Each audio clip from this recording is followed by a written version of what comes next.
Hola, buenas, bonjour, guten Tag, grüezi. Great to be here with you today. So, a futurist, what is a futurist? Am I going to predict the future and tell you what's going to happen? I think I'm going to go a little bit easier on this in terms of the overall scope of things. I think it's very important that we understand the future. And the most important thing about the future really is to observe it, to take a look and see what's going to happen next. And one thing that occurred to me in the last 5 years, we're going into a fully digital world everywhere, not just our mobiles, but absolutely everywhere. Our cars, our media, our transportation, our banking, our dating even. I'm not going to mention more of that. Humanity is going to have changed more in the next 20 years than the previous 300 years. And why is that? Because technology is no longer going to be just here. It's going to move here and into my virtual reality, into my body. You heard about the experiment with the CRISPR baby, the human genome-edited baby, just a couple of days ago. Right? Technology is no longer going to be outside. Like, this is already our external brain. And for some of our kids, it's their only brain. So everything is in here, but imagine if I can connect to the internet directly. I mean, what a great idea, and also kind of what a crazy idea. I mean, talking about data, how much data can a human eat and consume? So I like to say that science fiction is becoming science fact. And just the last 10 years, I mean, now we have robots that can do the gardening. We have robots and machines that print retinas in a dish. We have 3D printers that print houses. We have machines that we can talk to, well, kind of talk to. We have machines trying to serve us food. And this is my favorite. In Japan, we have burials, funerals for robotic dogs. I think it would be a stretch to say that would be normal in Spain, but Science fiction is becoming science fact. And here are, the trends, of course, you all know, you're in this business. The trends that we're seeing are data is the new oil. Data is becoming the most powerful driver of the world. Everything is moving into the cloud. Music, films, healthcare, banking. Everything is connected, the Internet of Things, artificial intelligence, quantum computing, blockchain, 3D printing. It makes your head spin when you think about this. Data is the driver of all of those things. And here's the interesting part. I think it could be amazing if all that stuff actually works, which is now starting to happen. Could also be a little bit scary. But think about this for a second. Is the world only, for us, does it only consist of data? That's an interesting question. I'll go more into depth on this one. There's further things that interest us apart from data, because think about, for example, the medical field. We're witnessing in the next 10 years the convergence of biology and technology. I mean, this could be amazing. All the information from our DNA, from our data, from our biomes, combined with putting that in the cloud, hopefully a safe and secure cloud, to compare with others, and then have an AI, an intelligent machine, look at the patterns. That could be absolutely amazing. We could save millions of lives and, of course, increase longevity. Whether we have to live forever, a different discussion, but, data is the new oil, AI is the new electricity, says Andrew Ng from Baidu. And I think the Internet of Things is the new nervous system. McKinsey says that's a value of roughly $100 trillion value shift in business.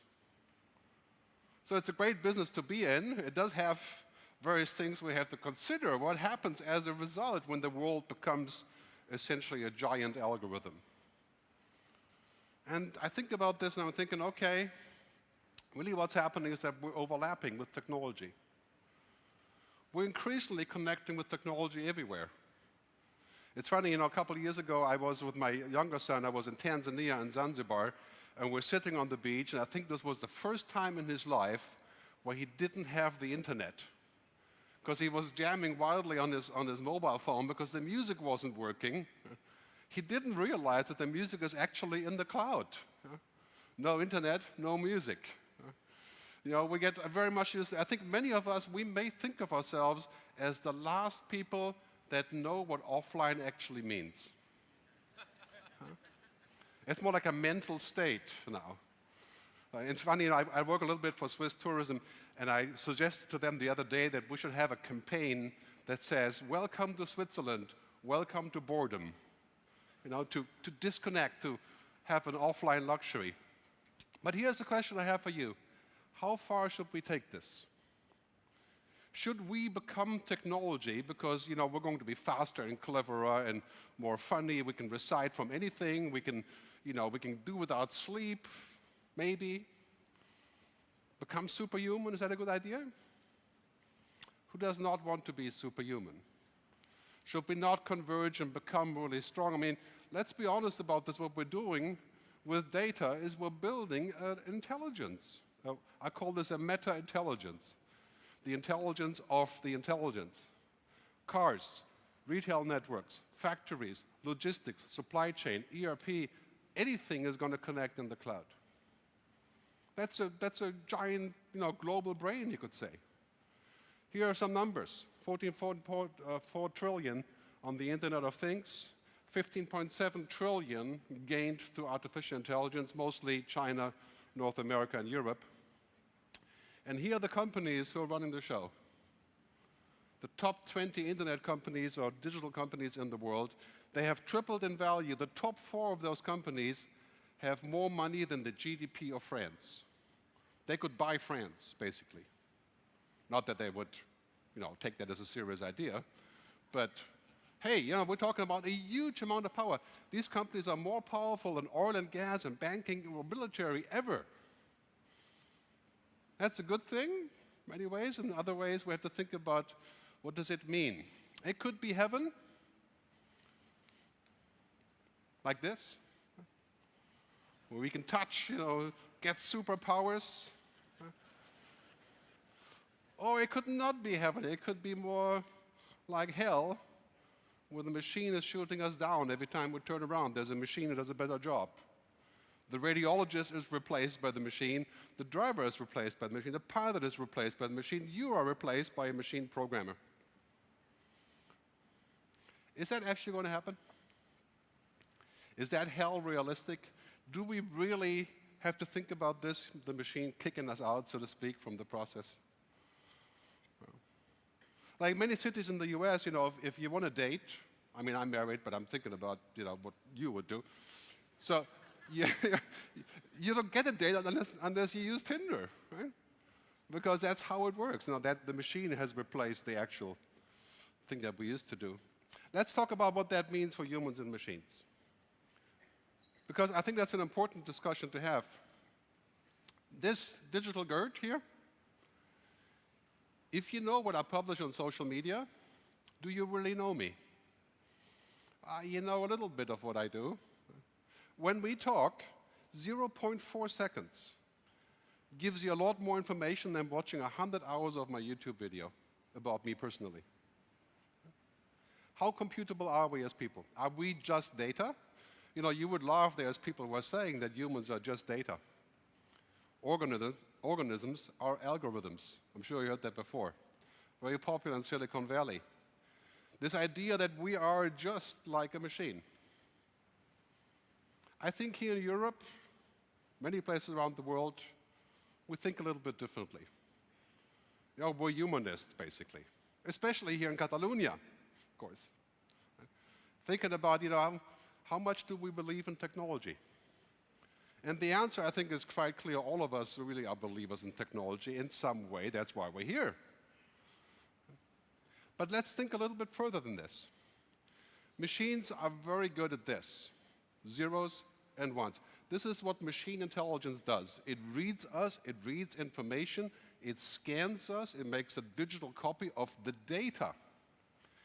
The 100 million data points that you have on Facebook is very, very deep stuff. But is it actually you?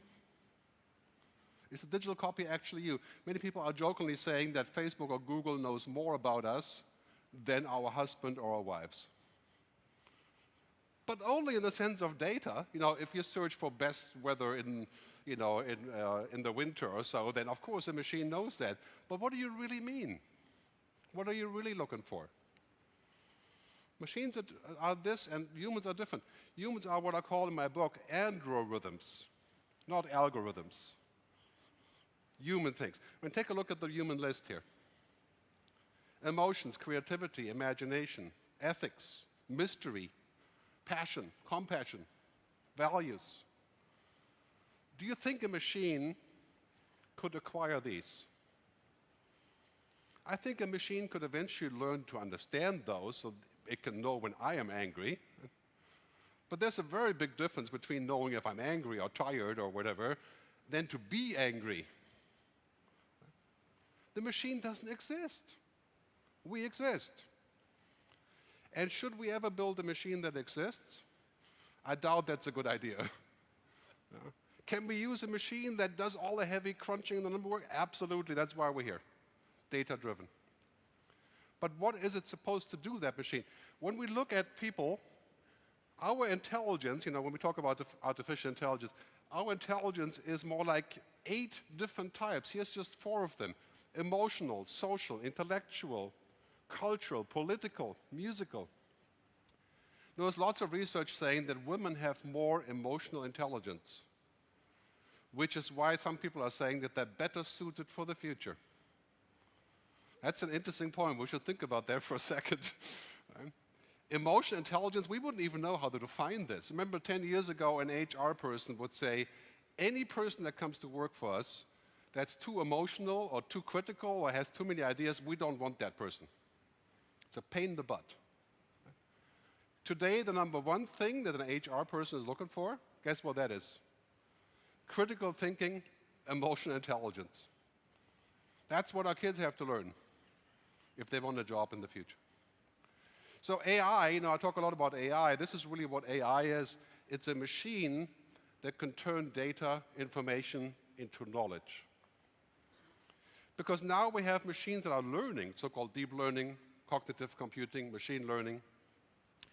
All these terms mean different things, but I don't have the time to go into great detail here. But what we have here is machines that can actually do stuff without being programmed. They can learn.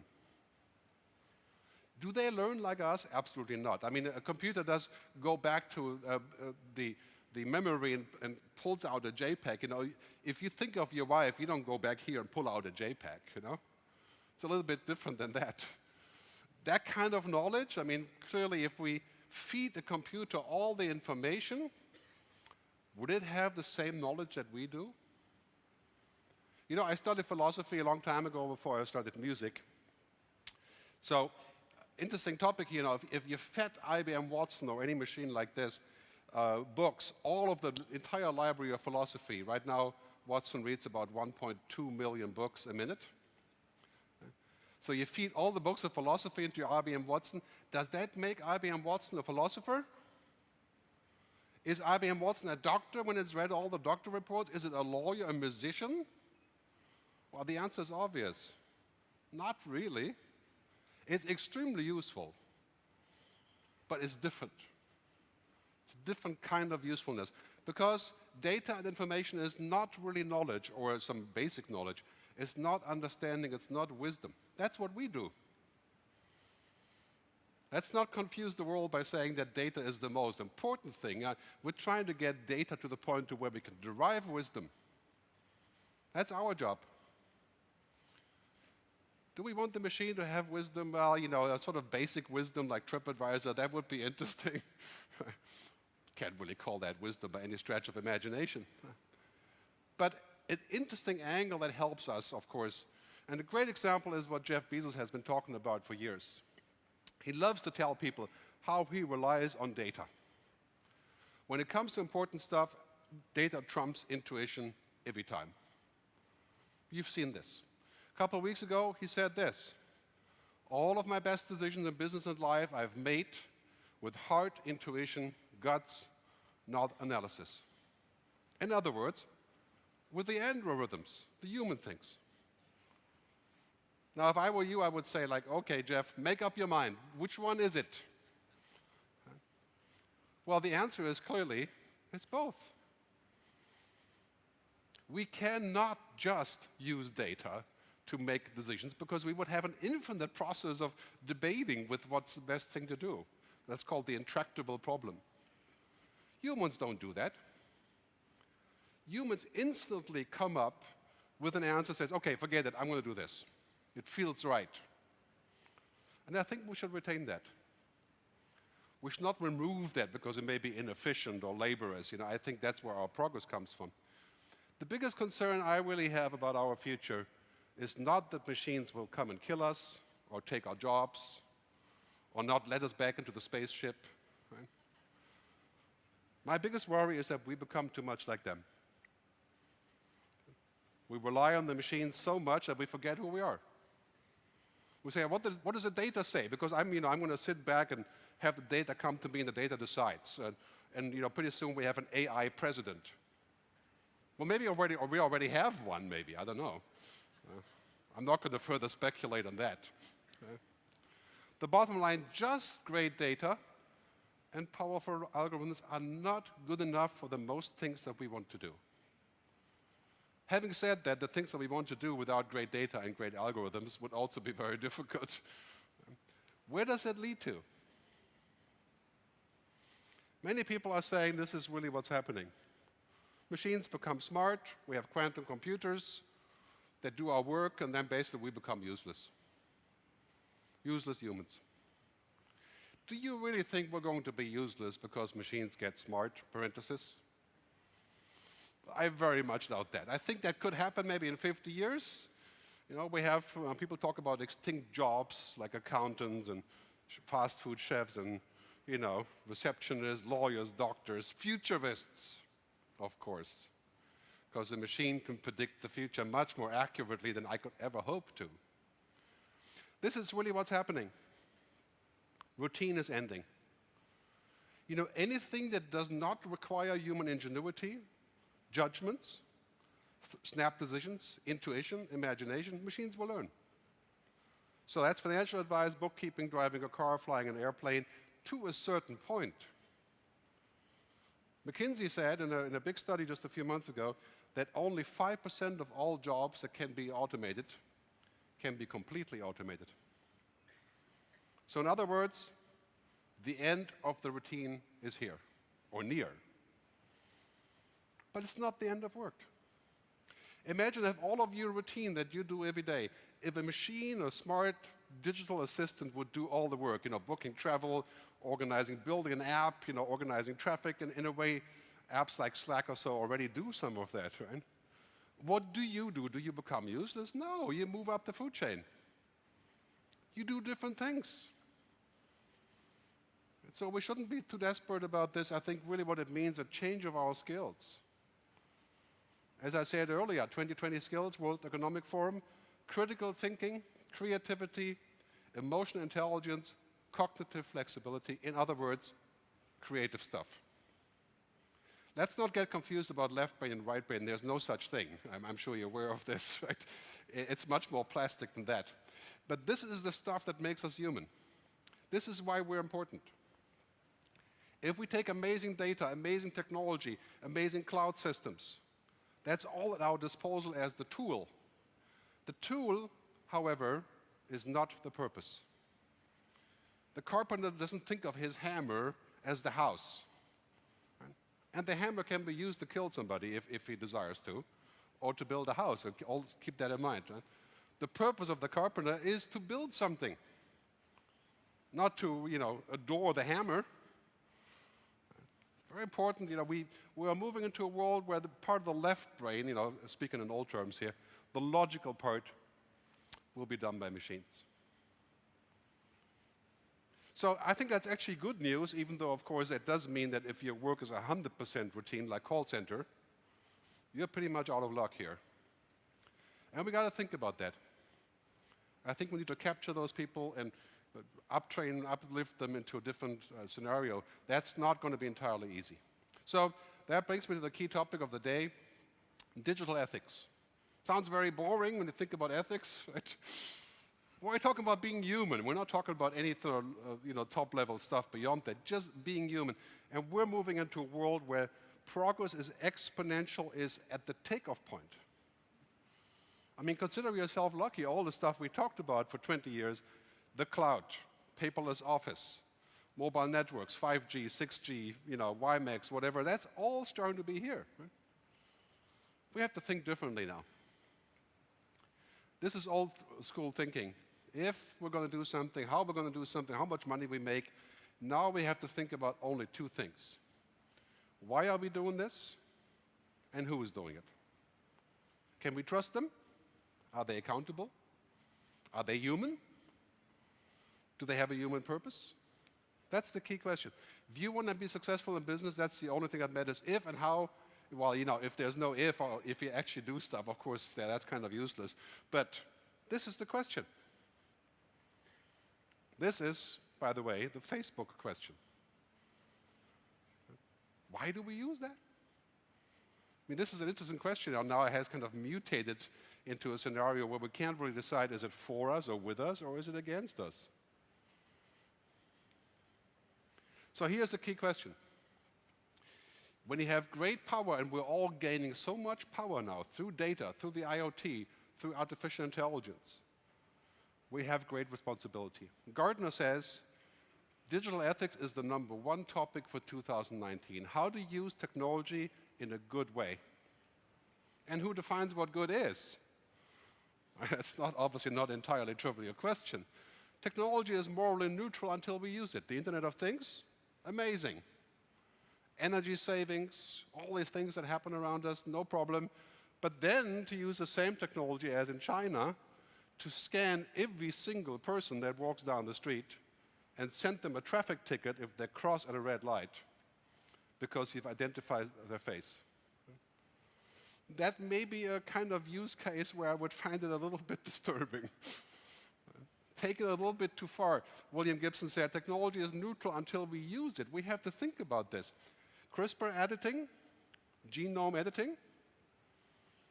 Now we can actually do this. The first babies were experimented on a week ago, and the goal of the doctor was to suppress HIV. A good goal. But we have to think about this, in a system where all information becomes available. Again, China, the Open Sesame credit app.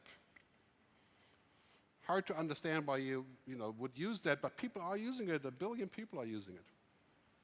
So the bottom line really is this. Technology has no ethics. Technology doesn't care. Technology is neutral. It just exists. It's not good or bad. It's how we use it. And we have to think more about this because technology is now becoming so powerful. In 10 years, we can pretty much do anything with technology. 20 years, as some people say, 2050, the singularity, right? Where technology becomes infinitely powerful. So let's define ethics as the difference between what you have a right or the power to do and what is the right thing to do. And who decides what is the right thing to do. And digital ethics as the idea of saying, okay, whatever we have the tech to do, we'll just do that, or we think about putting humans first. Now let's talk about social media. It's a very good point to use for social media. Now we live in this social media world that pretty much does this. And I use it a lot, but I quit Facebook 4 months ago for that reason, because I kind of feel like it's become a giant machine, also kind of an addiction engine. Just, pull for the next like. Right? And now we have this. Facebook gunning for democracy. Not by purpose, but purpose or not, it is still, in my view, a huge ethical issue. So, when we think about what we really want in life, we want other humans, we want relationships, we want experiences. And in psychology, they call that PERMA: positivity, engagement, relationships, meaning, accomplishment. That's what we're really looking for. That's what data has to do for us. In the end, that's really what we're looking for. I think we're going to face a future where we're going to go from data mining, which is the current social media, in many ways the current internet, you could say, right, to data mining with a Y. I think the GDPR, for example, it's a pain in the butt, of course, yeah? But it's better to opt in than to opt out. I think we're going to see a lot more of these kind of things happening in the near future. That's the debate we must have about what makes the internet human and what makes it work. It's going to be our choice to have that be good or bad. It has tremendous potential. Solve water, solve energy, solve diseases, solve the food problem. But technology will not solve social or political problems. In fact, it could easily make them worse. I mean, look at the good parts: artificial intelligence, clean energy, all the possibilities of technology. And on the other hand, we have large issues: demographics, automation, inequality. Here you can see, there you can see how inequality has increased over the years. So I think that's something we have to think about, which way we're going also, because now we have this sort of side effect of technology, just like we have with oil and gas. I call that the externalities, the stuff that's on the outside. We're going to have to bring that inside. You're doing really amazing stuff on the cloud. You have to think about the consequences and how you're going to capture them and how you're going to deal with them. So I have suggested many times that we need this. We need to think about an ethics council. Now we have a council for digital transformation. Right? In other words, making more money. That's good, but how are we going to be more human? That's also a very, very deep question. So I'm going to wrap up by saying that the bottom line is these two things that are going to determine our future: intelligent software, cloud computing, all the things that we know everywhere in our lives. And then there's the other part, the human things. We must keep those. So I want to sort of take the motto of the conference, data-driven, and add one thing on it: driven by data, defined by humanity. I think that's our future. Thanks very much for listening. I have my book. Thank you.